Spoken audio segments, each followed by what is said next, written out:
안녕하십니까, 조이쌤의 공부톡톡입니다. 조이쌤의 공부톡톡. 네, 중간고사 망쳐서요. 기말고사는 학원이라도 좀 다녀보려고요. 고등학생도 이런 이야기를 하는 학생이 있다고? 정말 이렇게 생각하는 건가? 굉장히 위험한 생각이다.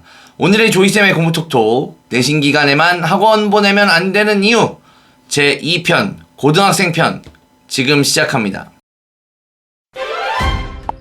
조이쌤의 공부톡톡. 네, 첫 번째는 시험 기간 4주만으로는 모의고사랑 교과서 공부가 어렵습니다.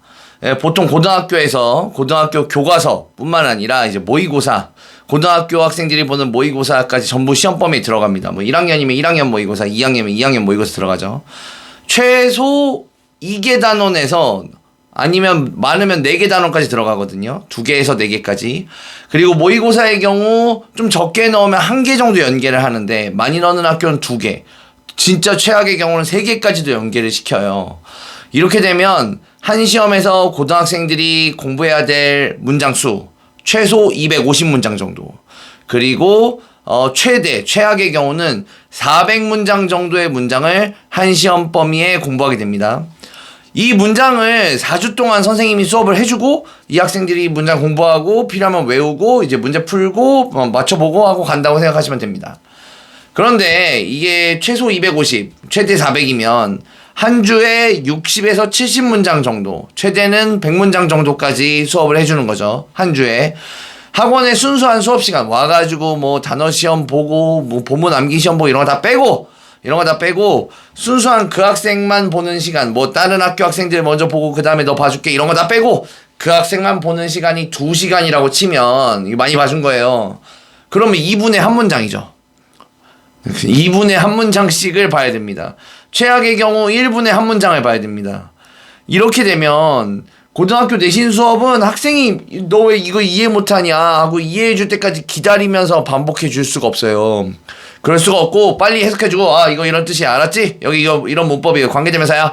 밑줄 그어놓고 관계대명사 써라. 이렇게 분석해주고 그냥 빨리 밑줄 긋고 발표 치고 야 이거 무조건 나올 거야. 이 문장 잘 기억해놔 라고 그 정도만 하고 가야 됩니다. 왜냐하면 2분의 한 문장이잖아요.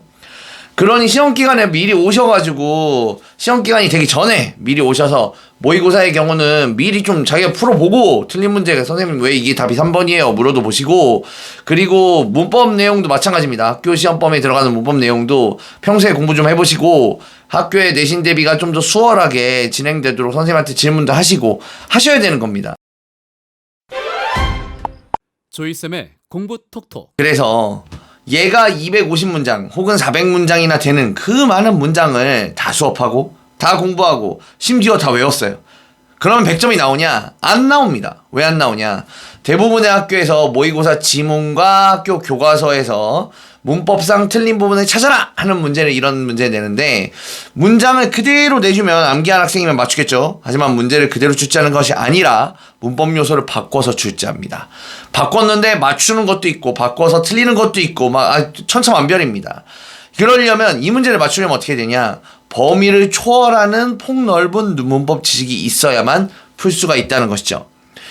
문법을 국소적으로 딱 요 부분 여기 들어간 단어 여기에 들어가는 구, 요 정도만 바꿀 수도 있어요. 근데 원래는 투부정사였는데 ing로 바꿔야지 라든가 아니면은 여기 원래 대절인데 왓절로 바꿔야지 라든가 그러면 티가 좀 날 수 있죠. 외우는 학생들한테. 물론 이것도 어려워요. 아주 세세하게 외워야만 맞출 수 있긴 한데 근데 학교 선생님들은 그 정도로 안 하고 문장 전체를 그냥 패러프레이징 완전 문장 전체를 다 따로 써버릴 수도 있거든요.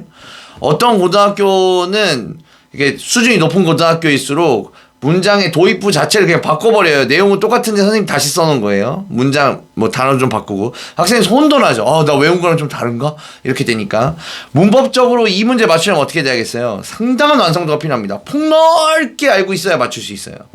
그리고 대부분의 학교에서 이 문제뿐이 아니에요. 단어의 쓰임이 잘못된 것은 이런 문제를 냅니다. 단어를 바꾸는 거예요. 원래 있는 그대로 출제하면 외워서 맞추면 되는데 이 문제 낸 저희 자체가 학교 입장에서는 이 문제로 난이도를 높여서 학생들이 변별력 주겠다 이런 뜻이라서 단어를 막 유의어로도 바꾸고 비슷한 단어 반대말로도 바꾸고 이래서 출제하기 때문에 이 문제 맞추려면 평소에 단어 공부 진짜 많이 돼야 됩니다. 본문, 모의고사를 초월해서 폭넓은 단어를 많이 알고 있어야 됩니다.